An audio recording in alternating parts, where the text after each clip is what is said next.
Good morning guys!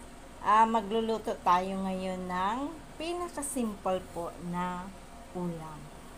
Sardinas with egg.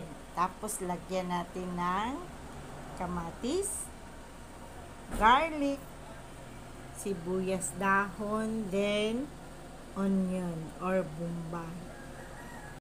Tapos guys, andito ang ating sardinas. Okay guys, andito na ang sardinas natin. Itong isda guys ay i-crush lang natin. Ganyan lang. Yan. Okay. Yan guys, lagyan lang natin ng 2 kutsara na mantika. Huwag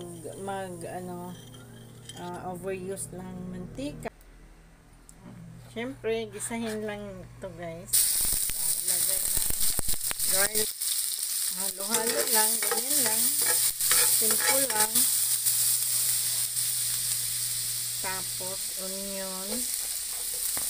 Halo-halo. Okay.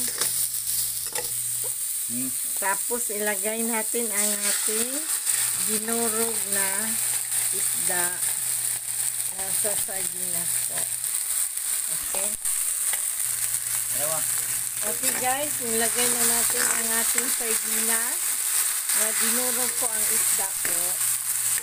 Ayan. Lagyan natin ng 3 itlog. Ayan.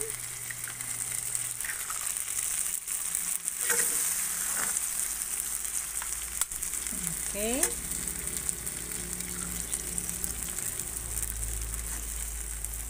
Ito guys. Ayan. Tapos, haluin lang yan guys. Ganyan lang. Okay. Lagyan ng kunting asin. Yan. Tapang palasa. Yan guys. Tapos halo-halo. Haluin lang. Ganyan. Halo-haloin. Okay. Tapos, ilagay ang ating kamatis. At ang ating sibuyas lang. Ayan. Then, halo-haloin. Ganyan lang. Very simple. Okay. Ito na guys, ang ating finished product guys. Oh. Ayan. Very simple that everybody can afford po to buy. Oh, ayan guys, sardinas lang po siya with kamatis, sibuyas dahon, itlog. Siyempre, ahos, then onion po.